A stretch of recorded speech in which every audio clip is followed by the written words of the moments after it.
My name is Cheswell, and we are on a mission to defeat Elden Ring from start to finish using all 411 unique weapons that the game has to offer. Today's weapon is the Reduvia, and it was recommended by the JM Marsh over on the YouTube. So if you have a weapon that you want to see, just put it down in the comments below, and when we get to that weapon, we will shout you out in the intro.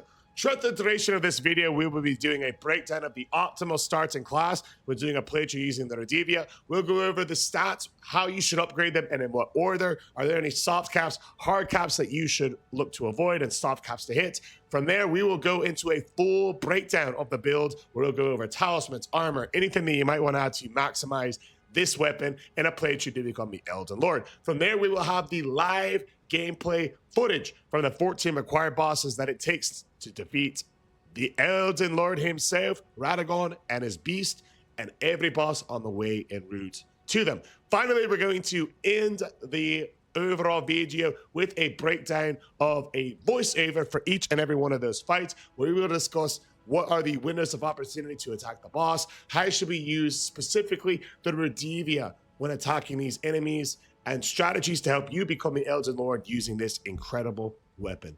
Then, finally, we will end the video with a tier list where we will tier the Reduvia compared to the other weapons that we have played thus far, and this is the 25th weapon of the run. So sit down, strap in, enjoy, and let's start with the first section, the starting class. The optimal starting class when doing a playthrough using the Reduvia is going to be the Bandit starting class, because the Bandit starting class is the only starting class with the requirements already from the jump to use this amazing weapon. The Reduvia requires 13 in Arcane, 13 in Dexterity, and 5 in Strength. And as you can see, this weapon class starts us off with all those requirements, sure as shite. So when leveling up this build to maximize this weapon, it's important to remember that it scales most highly, interestingly enough, with Arcane with a B scaling. Next up is Dexterity, and then finally the Strength. It has almost no scaling with, so you really want to focus on the Arcanine and the Dexterity. When leveling the class, the very first thing you want to do is get this low Vigor up from 10 all the way up to 30 for the game's survivability. Endurance, you want to get to at least 15 if you're going armorless, or if you're running the armor that we recommended in the build, you want to get it to at least 23. After that, you want to start pumping that Arcane. You want to go from 14 to 45, then flip over Dexterity to getting it to at least 20, which is one of the soft caps of leveling up the weapon for damage. And from there on out, go ahead and get that Arcane up to 60 to really pile the damage before flipping back over to Vigor for late game survivability, getting that up to 50. From there, any remaining points dump into Dexterity. Now that we know the optimal starting class when you're using a playthrough of the Reduvia, we know what stats upgrade and in what order. Let's go into a full breakdown of the build. Now that we've gone over the starting class and we know what stats to upgrade in what order, we'll be going over a breakdown of the build. Now, the Reduvia is a weapon that you can get in the very beginning of the game, and we will upgrade this build as if you were getting this weapon from the start. And we will also have a recommendation for if you want to do a playthrough of New Game Plus with this weapon. So first things first, we have the Reduvia. It's going to be plus 10. And if you are playing through a New Game Plus, you want to definitely rock the Rakisha's armor set. If you are not, then any armor set will work, but you want to at least aim for 51 poise when playing through the base game. But the Reduvia gives you that poise, and it gives you an additional 8% to your Ash of War, which we'll be spamming with this build, and that will be increased by the Shard of Alexander. The Shard of Alexander will increase the Ash of War by 15%, in addition to the 8% of our armor, for a total of 23%. Now, what makes the Reduvia so unique is that it actually has 2 hitboxes. One, when you press the Ash of War, one that is going to be the knife tip itself, and one is the projectile that comes out of the knife. The brilliant part is that they both cause bleed buildup, and because we're not having another Reduvia in the other hand, we get the full effect of that 95. 95 plus 95 is 180, so each time you strike this weapon, you get a full 180 bleed buildup on an enemy, making the Reduvia, when you two-hand it, and you don't have another weapon in your offhand, the best way to build up bleed in the game. Now, it does come off with a slight caveat, obviously, because it is a ranged attack. In order to get both of the hitboxes, you have to be close enough to the dagger to hit it. But throughout the course of the playthrough, we're going to show you some of those windows in the fights. In order to further boost the Ash of War, I do recommend that you carry the Ritual Sword Talisman, because that will boost all of our attacks when we are at 10% health or more, and the Lord of Blood's Execution. Now, the Lord of Blood's Execution is a great one to carry because every single time that blood procs, you're going to get a 20% boost to all of your damage the next 20 seconds. Now, if you'd like to, you can run the White Mask instead of Rashida's Hammer, Rashida's Helmet. Just know that it won't be giving you an additional 2%, but it will do a whopping 10% when blood procs. So keep that in mind. It's a little bit of a trade-off, but either build, whether you want the Rakita's Helmet or the White Mask, you're going to be good to go.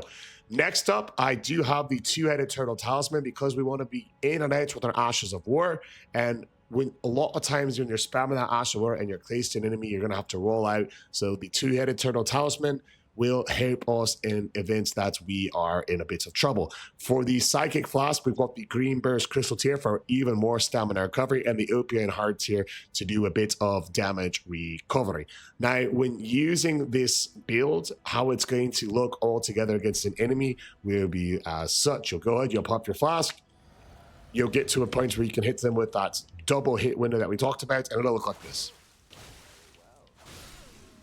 Blood procs, enemy immediately down. The Reduvia, absolutely fantastic. So the other build that you can do for bosses that don't bleed, if you want, you can run a second Reduvia if you're in New Game Plus. And all I would do is I would remove the Shard of Alexander, I would remove the Lord of Blood's Execution, and I would add on the helmet. And this is for bosses like the Ghost of Godfrey that doesn't bleed, Radagon, the Elden Beast, bosses like that in this run. Instead of trying to focus on a bleed buildup, you can just utilize the fast attacks of the dagger, put on your Rotten Wing Insignia, your Millicent's Prostate, and then your Psychic Flask, you'll put on your Thorny Cracked tier in order to fully maximize the Reduvia's ability to hit true enemies with consecutive attacks as opposed to that bleed buildup. So altogether, you'll just use the dagger's quick move set, quickly mids an enemy health bar. You know what? I guess we could see a quick example of it here. We'll check it out on the Tree Sentinel. When you get into the battle, you want to pop your flask. You want to get up, and we're not really worried too much about the blood buildup.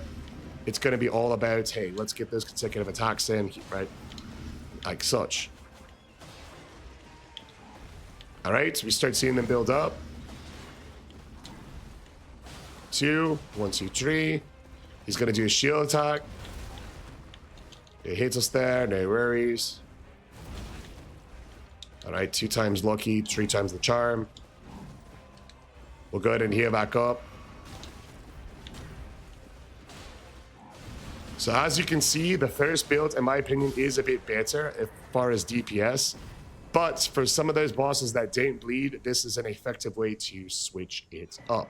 Now that we've gone over the build, including 2 different options, let's take a look at the gameplay of the main build, as well as the backup build for the bosses that don't bleed. Starting with the first boss of the run, Margit. Right then, so when you fight Morgott, pay no attention to the fog wall. Rest assured, we did not die on this boss. Well, I mean, technically we did, but the controller died. So pay no mind to the runes in the arena here. We'll show you where the arenas are to hit him. So when he ever does his jump attacks, that's going to give you a good time to get behind him. And what you see right there, you hit him with a couple of these blood attacks, and it hits him on 2 different windows, the tip of the dagger as well as the Ash of War itself, making it an excellent choice to utilize as a bleed weapon. Now, at this point in the run, I hadn't really realized that, hey, you know what, maybe if we two-hand it, we can get even more bleed, because whenever you have one weapon in each hand, you do get penalized for the status buildup. And right there, you saw in just 2 hits, we were able to proc a bleed. That is what's going to set up the rest of the build from this point forward. Like we went over in the build guide, we had build 1, we had build 2, and this fight helped us come up with each one of those different builds for each reason. So because of that, the difficulty of the Morgott fight ends up being a true 2 on 10 as we head up to Sternbell Castle and Godrick. Right, so here you see we are two-handing the dagger, and that is to take maximum advantage of the ability to take down a boss with getting the maximum bleed effect. When you put one of them in each hand, you get a massive 60% reduction to the overall bleed. So this is going to give us the full effect of the Reduvia. And as you see, there's one hit. There's a slight delay. And then when you see the second hit follow up, his blood gauge has had a chance to drop down significantly. And the windows of opportunity 2/8 will be after some of his slashing attacks. So we're going to wait for one more and trade with him here. And you see the first blood proc. 2 hits to get rid of that blood. And it's immediately procced, meaning we are getting a bonus damage from our white mask. 2 more hits, proc another blood proc. Another one. Every 2 hits is proccing bleed with this Reduvia, with this setup. It is absolutely amazing way to handle this boss because of the unique effect that the Reduvia has with the 2 hitboxes, getting 2 hits on bleed without a penalty. Utilizing that strategy, the Godrick boss is going to be very trivialized, true 1-on-10 difficulty, and we head up to the academy. Right, when you enter the arena to fight the Red Wolf of Radagon, the first thing to put into note is that this boss is a lot different from the first 2 we fought in that he is a true glass cannon. You want to wait for your sure windows and then utilize your attacks when you're safe. So one of those windows are going to be when he jumps away from us, because if you try to attack him when he's far from you, that exact example can happen. You see the magic daggers hit us, stun lock us, letting him follow it up with a little chomp right out of us here. Still though, because of the range of the Ash of War, we're able to stay on him and take advantage of a true window of opportunity right there. You see the blood proc, you see another hit happen, we dodge to the sword, we get him here and finish off the fight before he gets a chance to get going. Difficulty only 2-on-10. Right then, so as soon as you enter the arena for the Moon Queen, you want to do a couple things right off the bat. First things first, you want to attack all of her minions that have light bulbs over their head. You're going to need a total of 3 of them before the Moon Queen falls down. Now, once you get the 3 of them down, you're going to have to focus on getting her health bar depleted to 0 before she gets a chance to go back up in her cocoon. If you're able to do that all in one round, it's going to make the difficulty of phase 1 just a 1-on-10, and we'll see if we can swing that right now. So she falls down, we're able to get a blood proc in 2 hits, a blood proc in 1 hit, and a blood proc again at the end. So we're able to start second phase with, that's blood procs already up. So second phase starts. We'll go ahead and head over past her hyper beam, gets right up on her. We'll hit her once, we'll hit her twice. You see an immediate blood proc.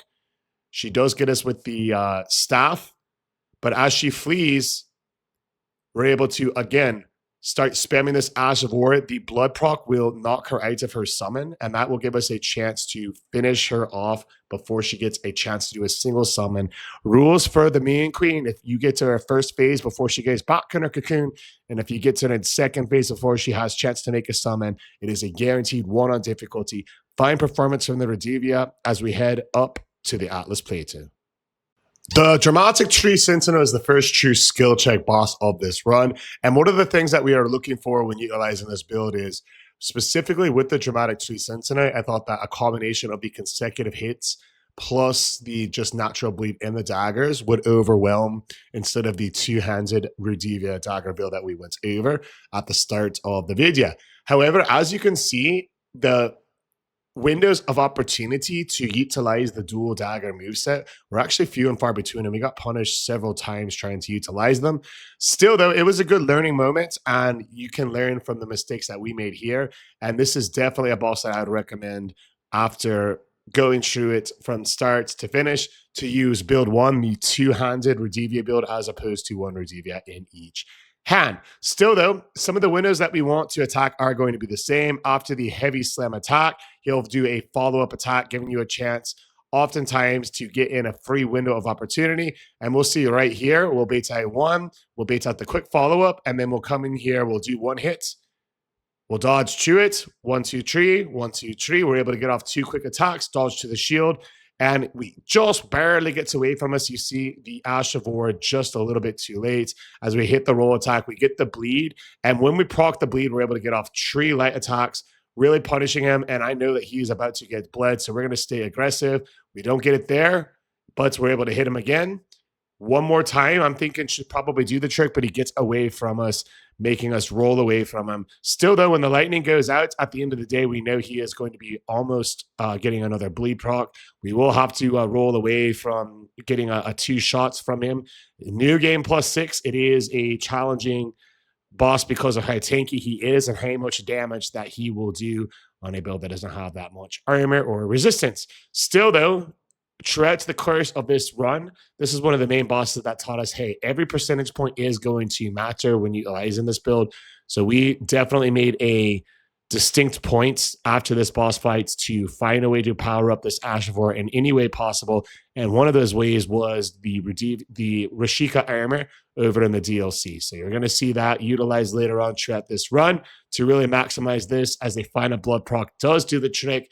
This boss was challenging. It didn't kill us, but we were still experimenting with the best build for the Reduvia at this point. And he got off quite a bit of hits. We were in trouble a couple of times. So the overall difficulty on this fight is actually going to be a 6 on 10. Let's continue to the capital and the Ghost of Godfrey.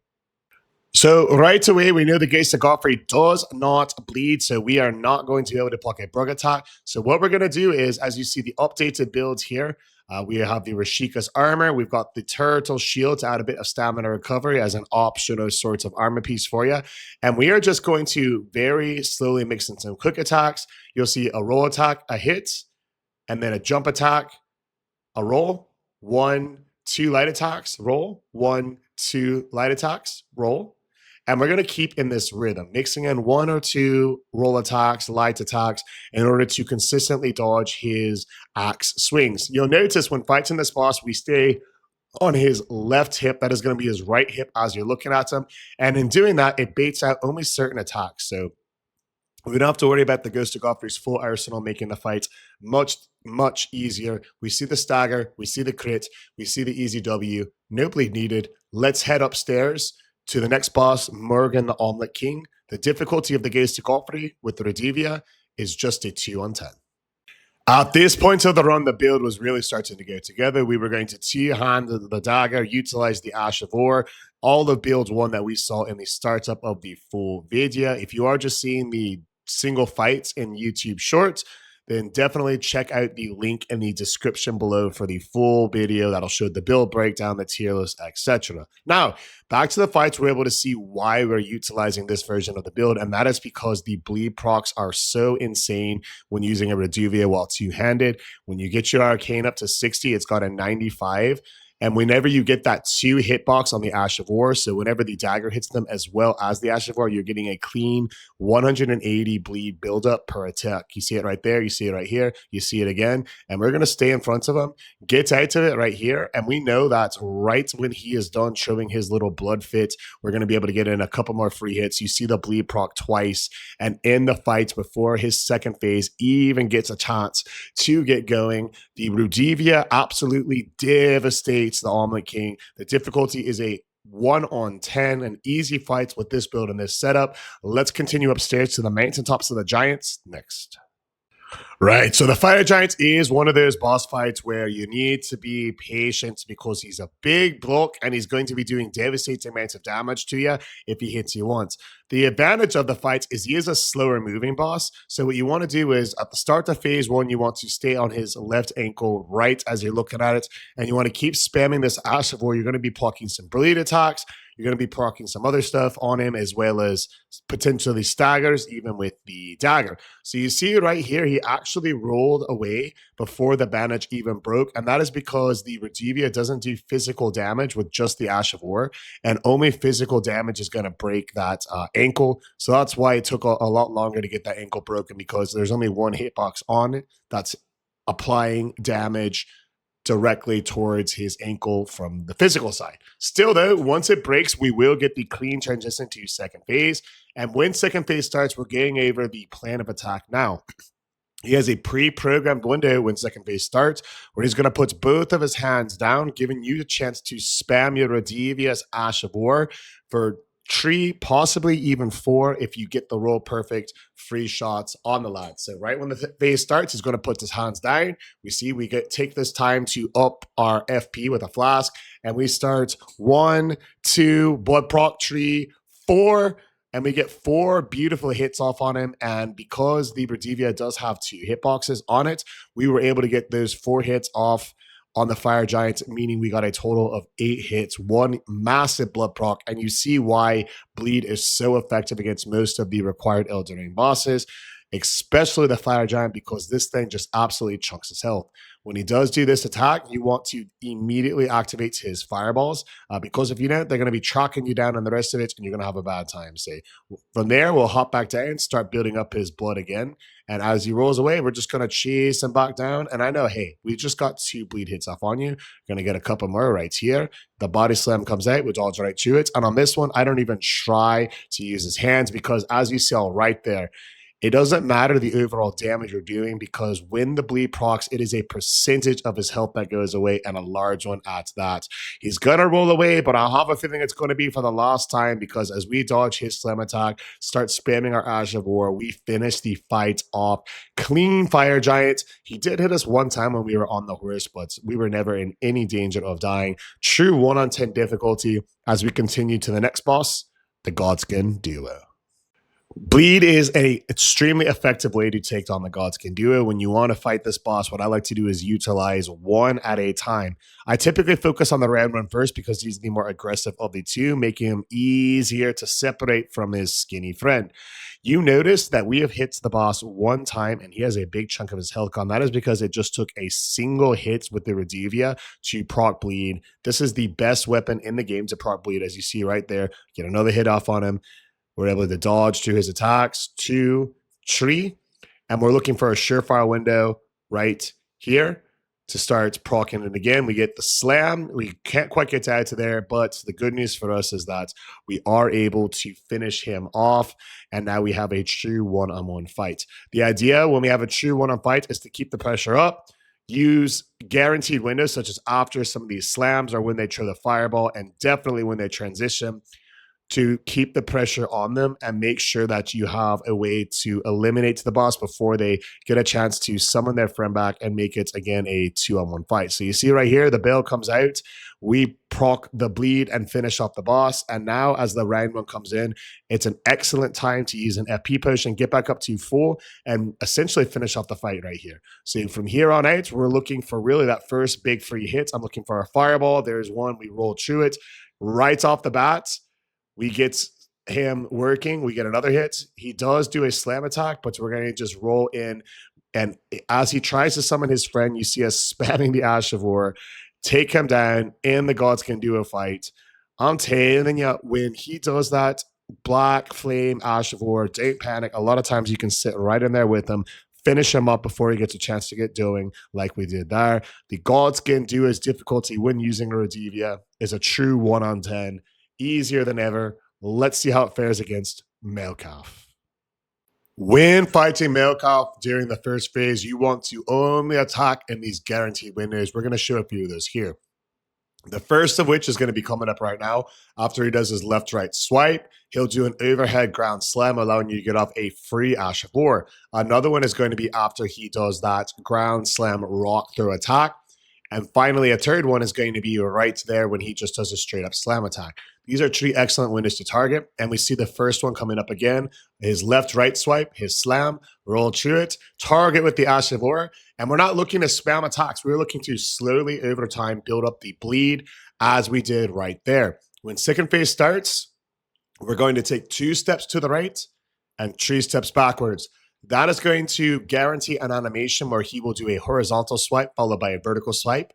We can dodge to the horizontal swipe and then start spamming the Ash of War, potentially proccing a bleed before he really gets a chance to get moving in second phase. This is an excellent way to plan out a Malkeith fight, as we're explaining in the video, in order to maximize your chances against death itself. The fight starts, 2 steps to the right, 3 steps back, roll forward. We're spamming the Ash of War now. Blood proc 1.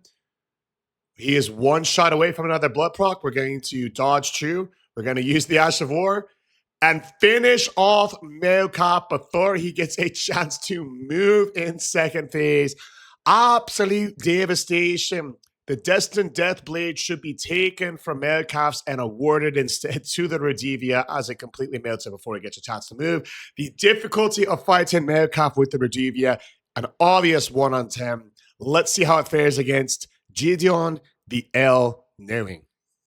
The Gideon fight is, as always, either a 1 on 10 difficult or a 10 on 10 difficult. And which one it is going to depend on how quickly you can take him down the very first time you fight him. Reason for that is as we take our Psychic Flask into the arena, when he's first being fought, he's going to be speaking Japanese to you. And this is going to, especially with the Reduvia, give you a chance to do a lot of damage because the Reduvia's 2 unique hitboxes that it has with the Ash of War. You see right from the start, he is below half health. He does get a chance to heal up, but it's going to be too little too late because we're able to stack up a couple more hits here, get out to there before he finishes us off, heal back up our save. And even though he is doing a buff to him save to prevent us from getting too close, at this point, it is too little too late. He's already down to only 2/3 of his health remaining. And not only that, he's already used his health potion. His rolls won't help him as we proc yet another bleed, finishing him off. The overall difficulty of Gideon with the Reduvia is a 1 on 10. We're never in any danger there. And let's head up to see how it performs against the first Elden Lord, Godfrey. So similarly to the Ghost of Godfrey fight, phase 1 is going to play out very similar, but one major difference that you're going to notice is that unlike his ghost, the real Godfrey, well, he bleeds. So this way we get a chance to use our Ash of War on him, unlike before when we were just poking him with the Reduvia. Using that Ash of War is going to build up that bleed status as we get one right here. 1, 2, we do choose to heal up and stay to full. And the reason we're doing that is because we know that when phase 2 happens, we want to be at full health just in case we get grabbed. We're going to play phase 2 very aggressively, as you will see.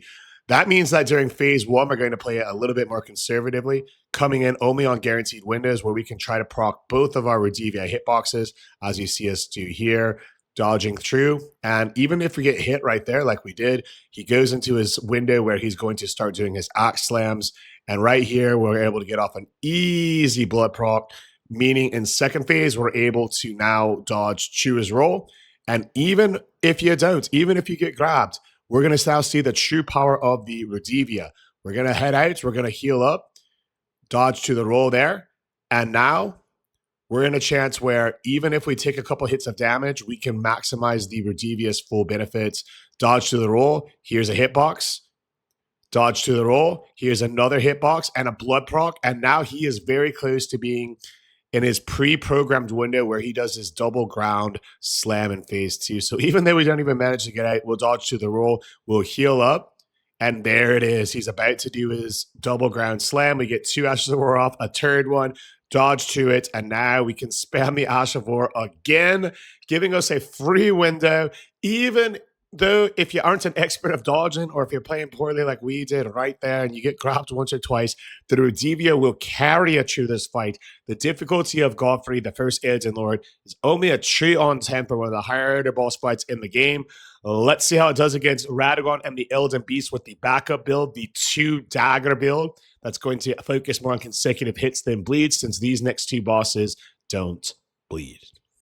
So when entering the Radagon fight, you do want to equip a second Reduvia, or if you are in regular new game, you can just use your dagger that you started off with as the bandit class in the offhand. Either way, you want to focus on the consecutive hits of this build that we went over as parts of build 2, because this boss doesn't bleed, so there's no point in spamming the Ash of War.